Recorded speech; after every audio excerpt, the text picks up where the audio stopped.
Arrabni dubbii bare bulluqa alanfataa.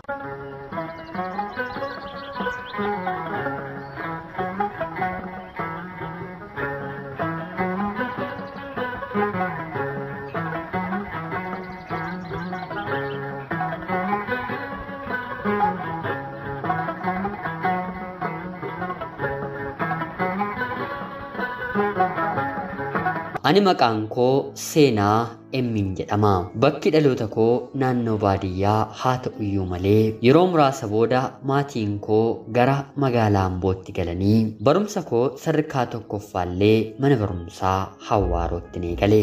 Barnoota koo irratti karaa abbaa koo dhiibbaa cimaan dubartiin baratteessa geessi kan jedhu yeroo yeroodhaan narra ga'us hangan barachaa turetti cimtuun ture. Harmeen koo garuu jabaadhu yaantala koo jettee yeroo hundaa barnootatti akkan cimu na gorsiti. Haala kanaan utuun barnoota koo irra jiruu guyyaa tokko dargaggeessi ani qaamaanis ta'ee bifaan hin beekne maatii kootti waraqata ergata. Abbaan koo akkuma waraqata sana harkaa fuudhetti yaa mucaa koo tole jedhii waraqata kabajaan manatti dhufe dideen hin deebisuu booddee salphina ta'uu danda'a jechuun na gaafata. Ani wanti kun tasumayyuu kaayyoo koo miti. Barnoota koo baradheen bakka gaarii ga'uu barbaada malee hin heerumuu jedheen deebiseefi harmeen koollee yaada kiyya jajjabeessite. Yeroo sana abbaan kiyyaa natti ka'uu barbaadus obboloonni koo kaan fedhii ishee kan hin taane yoo ta'e hin dirqisiisinii jechuun narra goranii. Erga kanaas gab jedhee abbaan kiyya deebi'ee barnoota koollee seeraan itti fufeen turtii baatiiwwan muraasa booda ammas ollaama keenyaa dargaggeessi tokko waraqata maatii kootti ni ergata. Jarreen kunniin abbaa koottillee nama dhiyoo waan turaniif abbaan koo yaa mucaa koo kanaan ol salphina natti hin fidiinii kan amma kabajaadhaan diddee booddee dirqiidhaan fudhattaa. Mucaan kun siifillee nuufillee nama gaariidha itti heerumii. Yoo ati nama kanas kan diddu taate filannoo lama qabdaa yookiin heerumuu yookiin immoo mana kana gallakkistee deemuudha. Dubartiin barattee bakka geessu hin qabdu har'a kabajaan narraa deemii jechuun na gaafata. Yeroo sanatti umriin koo waggaa 13dha.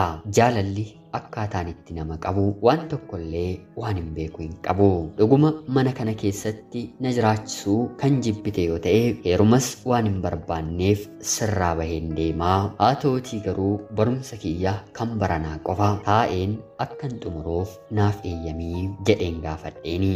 Lola guddaa booda abbaan kiyyaa tole naan jedhe. Ammas barnoota kootti hin fufe. Yeroos kan hin baradhu kutaa 6ffaadha. Xumureen gara kutaa 7ffaatti illee nan darbe. Ammallee maatiin kiyyaa walitti bu'insa hedduu keessatoo jiranii qorumsi gara biraa karaa naannoo na qaqqaba.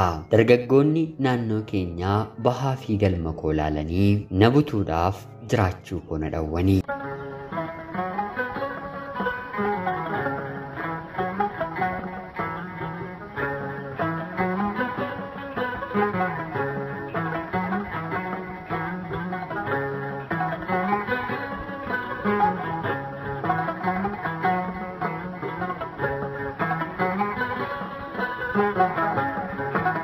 Gabaas ta'ee mana barumsaa yeroo deemu nama na hordofu duuba kootiin dhabu. Anis na dhaga'u jedheen waan kana deemeen maatii kiyyatti yeroo himadhu abbaan kiyyaa bagaa jecha kiyya dhaga'uu waan diddeef maal ta'a qeerroon tokko gateettii isaarra si buufatee si butee manatti si galfatee jechuun garee isaanii gore. Erga kanaatii bahaaf galli wanta natti ulfaateef harmee kiyya waliin mari'adheen gara biyya hambaatti maluu nan karoorsa.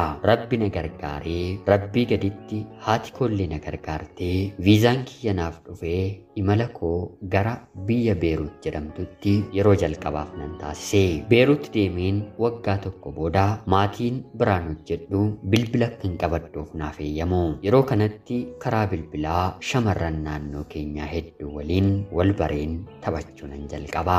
Isaan keessaa tokko maqaadhaan Burtukaan kan jedhamtudha. Burtukaan lakkoofsa kiyya qabattee waliin haasaa erga turree booda akka carraa boqonnaadhaaf gara biyyaatti galti.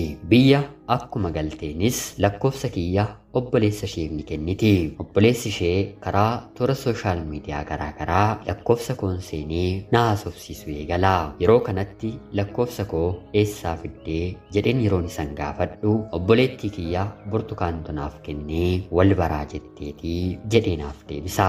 Anis hiriyaa kiyya kanaatiin maaliif lakkoofsa kiyya eeyyama kiyya malee dhiiratti laattaa jedheen yeroon gaafadhu obboleessa koodhaa nama gaarii waan ta'eef ani immoo siin nama gaarii akka taate waan hin beekeef walitti akka dhiyaattan barbaadeeni jetteenaaf deebiste. Haa ta'u jedheen obboleessa ishee kana waliin haasa'uu jalqabe.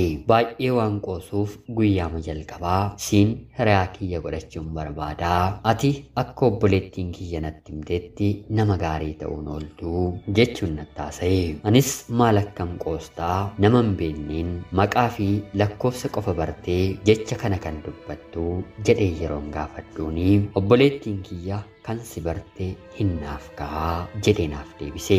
Haala kanaan guyyaa guyyaan wanta waliin taphannuuf jaalallarree irraa hin qaba. Innis na sobee jechoota garaagaraan na guyyumsee anaafati dubara jaalalaa kan jalqabaati jedhee yeroo natti dubbatu anillee dhiira yeroo jalqabaaf haala kanaatiin ittiin siqee si'idhaa jedheen deebisaafi osoo waliin dubbisiin olleen bullu yoon bule mataan na dhukkubaa. Jaalala akka bakakkaatti sammuu namaa orotu yeroo baatii tokko hin guunne keessatti sammuu kiyya keessa seenee tole jedheefiin torbee tokko booddee garuu haalli dargaggeessa kanaa adda natti ta'ee waa'ee koo wanta sangalchine wanta isaaf hin mallee na gaafachuu ni jalqaba. Mindaan kee baatiidhaan hangamii gara biyyaatti maqaa eenyuutiin ergattaa maalittiinoo hojjechaa jirtaa hangam baankiidhaa qabdaa jechuun namni tokkollee garaa jabaatee guyyaa tokkoof na gaafatee kan hin beekne gaaffii kana naaf dhiyeesse.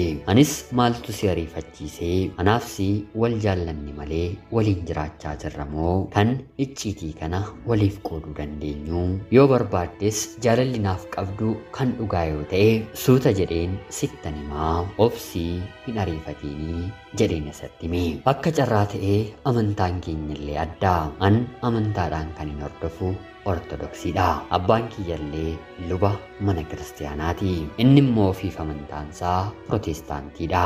Bor gaafa jiraannu wanti kun rakkoo nurratti uumuu waan danda'uuf akkam goonaa jedhee yeroon isan gaafadhu jaalalleen koo kuni rakkoo maalii qabaree namnoo yoo wal jaallate lubbuu ofiiyyuu dabarsee waliif kennaa. Kanaaf hin yaadda'in ani amantaa koo gara kan keetti nan jijjiiraa jedhee waadaallee naaf galee. Dhuguma dargaggeessi kuni na jaallateera jedheen onnee koo guutummaa guutuutti nan kenneefi. Jaalalaan walii gallee yeroo baatii tokko hin guunne keessatti baajaajii naaf bitii jedhee ammoo na gaafata. Anis gara jabummaansaa baay'ee na ajaa'ibsiisee akkamittiin qilleensa irratti baajaajii siif bituu hin danda'a. Nama wal jaallate miti namni qubeelaa walii fidhateyyuu bara kana akka qilleensaa walirraa adda bahaa maal waan taateef baajaajiin siif bitaa. Ani jaalalleen kee nama wallaalee doofaa miti jedheen deebisaafi. Deebii kiyya kanaan guyyoota muraasa erga na lolee booda deebi'ee dhufe ammas natti araarame. Dargaggeessi kun dargaggoota biraarraa adda kan isa taasisu namni akkam nagaa jirtu jedhee nagaa gaafatee kan haasoosaa jalqabu kan isa kana ammoo hangam damoozni kee mindaan kee sii bahee jedhee na gaafaansaa jalqabaa. Waa'ee maatii koollee gadi fageenyaan na gaafatee qoratee bira ga'eera. Ani garuu waa'ee isaa malee waa'ee maatii isaa eenyu akka ta'e waa'ee mataa isaallee sirriitti wanta hin beeku hin qabu.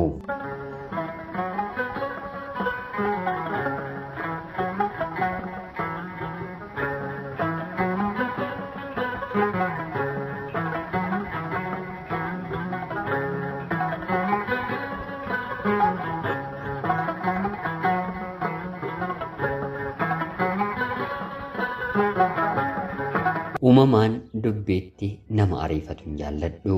Namni kuni garuu faallaa koodha. Haala kanaan otoo jirru guyyaa tokko onlaayinii irraa badee maal taatee baddee jedheen yeroon isan gaafadhu bilbila kiyyatu naaf hojjechuu didee mana suuphaa geessee jennaan gurgurattaayii bilbilli kun kanaan booda tajaajila siin kennu jedhanii natti dubbatanii maaloo bilbila naaf bitii jedhee na gaafata. Anis rakkoon qabu yeroon dhufu siif fideen dhufaa jedheen yeroon deebisuu fi lakki kun hin ta'u hanga dhuftutti waan ittiin fayyadamu waan hin qabaanneef qarshii naaf ergii jedhee na gaafata.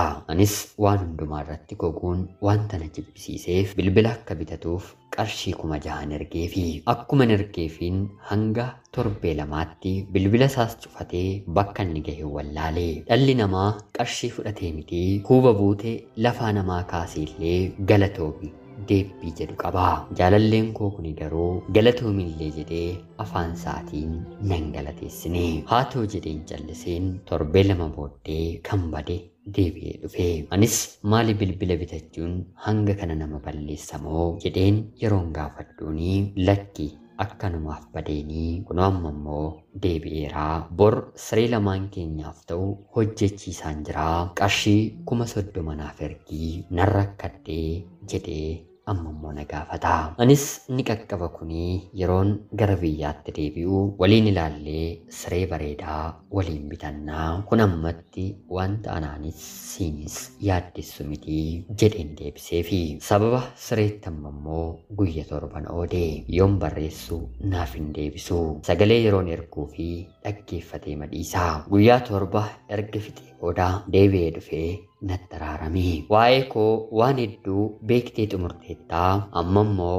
waa'ee kee beekuuf akka naaf ta'uuf mee hiriyaa kee tokko waliin wal na barsiisii jedheen gaafadha. Yeroo kana hiriyaa isaa waliin wal na barsiise. Waa'ee isaa yeroon gaafadhuuni hojii humnaa baatiidhaan qarshii 500 argatu dubartoota biyya hambaa goyyomsuudhaan akka inni beekamu jaalallee qabatee wal fuudhanii waggaa 2 erga waliin jiraatanii booddee gargar akka bahanii hiriyaansaa dhugaa jirtu natti dubbate. Anis as deebi'een ati dubartii tokkollee hin beeku naan hin jennee maaliif na sobdaa jedhee yeroon gaafadhu har'a bor dhugaa jiru sitti nimatoon jedhu har'a geenyee eeyyeen jireenya kana dabarseeraa amma immoo jireenya kana keessan jiraa jedhee dhugaa jiru natti dubbate. Haala kanaan har'a walitti bu'aa buleemmoo araaramaa waggaa 2 geenye. Yeroo kanatti yeroon galma kiyyaa yookiin immoo kontiraatni kiyya waan xumurameef ittan dabaladhaa amma galuun barbaadu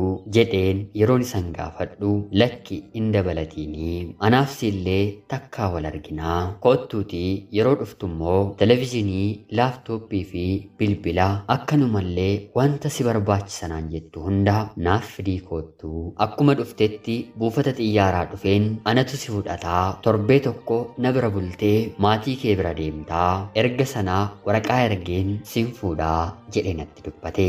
Anis lakki kun hin ta'u har'as ta'e bor dhufe kan ani si waliin turuu danda'u kabaja kiyya eeggadheen maatii kootti erga waraqata ergitee isaanis tole sii jedhanii boodadhaa kanaan ala garuu wal arguu malee wal bira ga'uu hin dandeenyu jedheen deebiseefi yeroo kanatti jaalalleen koo lakki kuni ta'uu hin danda'u ani gaa'ilaan sin fuudhu ofiis ta'e maatiin kiyyaa harka qalleeyyiidha kana baachuun immoo hin natti ulfaataa qubeelaa sii bituyyuu rabbitu beekaa humna hin qabu jedhee naaf deebise. Anis erga kanaa baay'ee aareen ani hoolaa miti kan dhufeen sittiin galuu kan akka keetii deemii barbaaddadhu jedheen jalaa callisee. Aarii isaafis kontiraata kiyya dabaladheen hojjechuu ittiin fufee. Jaalalladhaatii turtii booddee walitti araaramna. Erga walitti araaramnee booda yaa seenaa baankii keessaa qarshii hangamii qabdaa anoo baajaajii nan bitadha jedheen nan rakkadhee naa liqeessiitii hojjedheen siifan deebisaa jechuun na gaafate. Anis jalqabaa kaasee sirriitti nan si beekaa afaan kee keessaa qarshii yoo dubbatte malee siif hin mijaa'u anaan kan barbaadde qarshii fidha yoo ta'e garaa kutadhu nan argitu jedheen ofirraa bilookkisa godhe.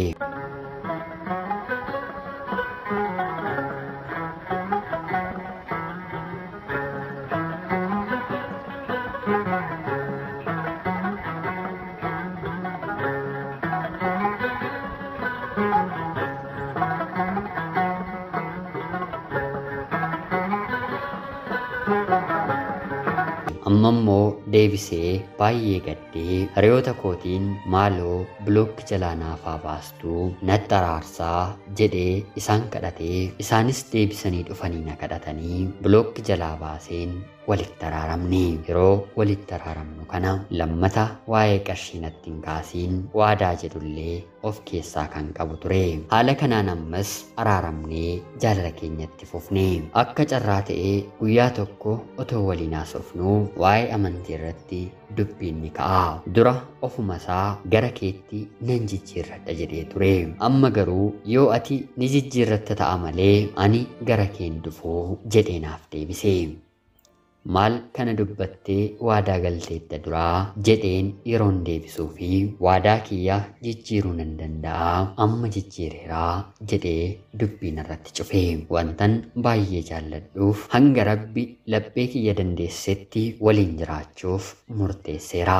Kana gidduutti dhiiseen haasoo kootti fufeen akka carraa ta'ee guyyaa tokko bilbilli teelegiraamii kiyyaa na jalaa gubatee siimii keedhaan teelegiraamiin banadhaa jedheen isa gaafadhe. Innis tole yeroo naan jedhu liinkii iimoo tokko otoo hin beekiin itti ergeen iimoo isaa jalaan hate. Erga sanaa ergaan ni barreessus ta'ee ergaa namni barreessuu fi gara bilbila kootti gala.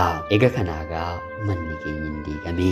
Jaalalli waggaa 2 oliif waliin turres bilaashuma ta'e. Dubartoota hedduu akka kiyya waliin haasa'a. Hunduma isaanii immoo jecha tokko qarshii naaf ergaa, moobaayilii naaf bitaa, bajaajii naaf bitaa jedhee isaan goyyomsa. Kaan ni goyyomuu fi kaan immoo akkuma kiyya garaa jabaatu. Iimoo isaa dubbisaa jiraachuu kiyya otootti nimiin haasoo kiyyatti hin fufe. Akka carraa ta'ee guyyaa tokko waan haaraa fidatee baay'ee wantan si yaadeeruuf qullaa kee argee waan hin beekneef suura ka'eetii naaf ergii jedhee na gaafata. Galgaluma anaan gaafatetti dubartii hedduu karaa iimoo gaafate. Anis erga kanaa kan kee na haa ga'u jedheen bilookkisa godhe. Kanan har'allee taajjabu dubartoonni hedduun suura isaanii qullaa erganiifiiru. Isaanis maalaa godhanii amalaan qarshii isaanii sobaan immoo laphee isaanii hateera. Erga kanaa anis abdii irraa muradheen hoolaa marammartoon qabe ta'een baatii tokkoof otoon dubbisiin irraan fagaadhe. Haala kana keessa karaa toora feesbuukiitiin mucaan dhalootaan biyya koo Amboo kan ta'e maqaadhaan Guutamaa jedhamu haay seenuu koo jedhee na dubbisuu jalqaba. Anis ergan dubbiseenii booda wantan sin beeku natti fakkaataa jedhee na gaafate. Haala kanaan haasoo ho'aa jalqabne. Deddeebi'ees nagaa na gaafachuu jalqabe. Ji'oota 2 otoo waliin qoosnuu amalli isaa gorsisaa qalbii kiyya hataa dhufe.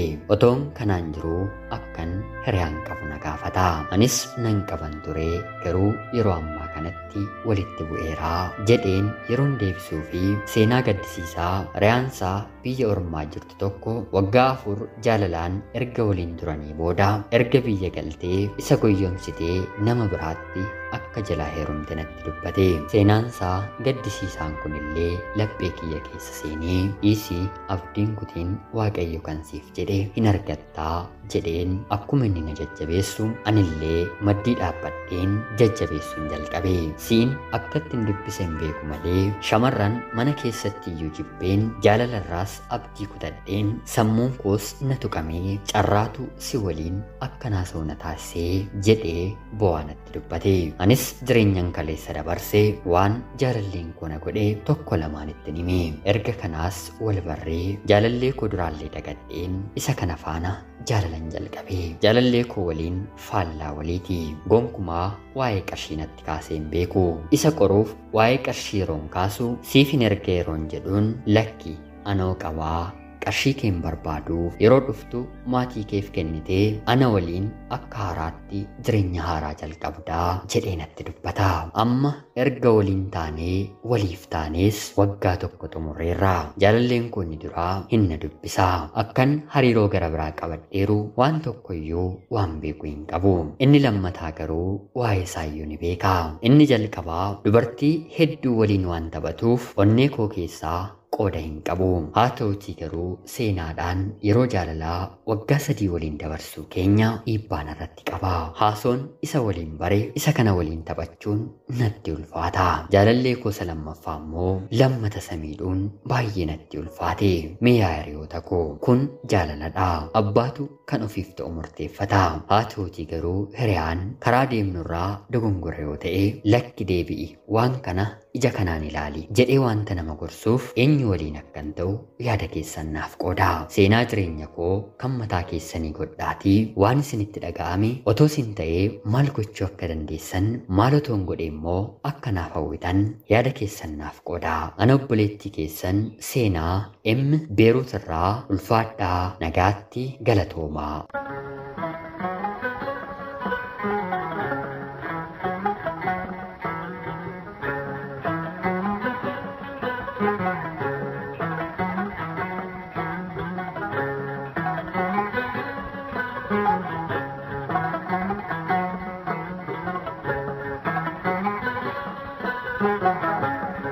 Yooyyaa shamaa akkam jirtu kabajamtoota hordoftoota qophii Oromiyaa 24 nagaaf jaalalli tokkummaan bakka jirtan hundaatti hunda keessaniif yaa ta'u jecha guyyaa har'aallee xalayaa obboleettiin keenya Seenaa nuuf ergite isiniif dubbiseen hin ka'a. Akka isin irraa barattanii hubannoo cimaa irraa argattan homaa shakkii tokkollee hin qabu. Obboleettii keenya Seenaa ergaa kee kana nuuf qooduu keetiif guddaa galatoomisiin jecha kabajamtoota hordoftoonni qophii Oromiyaa 24 illee otoo isin ta'ee maal akka murteeffattan yaada keessan obboleettii keenyaaf qoodaa jecha qophiin guyyaa har'aaf isiniif qabadheen dhiyaadhe kanuma fakkaatti. Haga yoonaatti na dhaggeeffachaa kan turtaniitiif guddaa galatoomaa jecha laayikii fi sheer gochuun illee akkana deeggartan kabajaan isiniin gaafadha. Akkanumallee namoonni chaanalii keenyaaf haaraa taatan anaa dhufu kun Oromiyaa 24 guyyaa guyyaatiin xalayaa jaalalaa fi seenaa jireenyaa nama barsiisuu bashannansiisuu danda'u isiniif qabattee waan dhiyaattuuf isinillee sabskiraayib gochuun maatii keenya erga taatanii booda xalayaa jaalalaa yookiin seenaa jireenyaa nama barsiisuu bashannansiisuu danda'u qabaattan karaa teelegiraamii karaa lakkoofsa bilbilaa kiyyaa duwwaa 937 naaf erguun irratti hirmaachuu ni dandeessu. Qopheessuuf qindeessuun isin waliin kanan ture ani gammachiista shoomeeti. Qophii garbaatiin galgala hanga walitti deebinutti bakka jirtan maraan turtii gaarii isiniif hawwaa. Waraabulaa.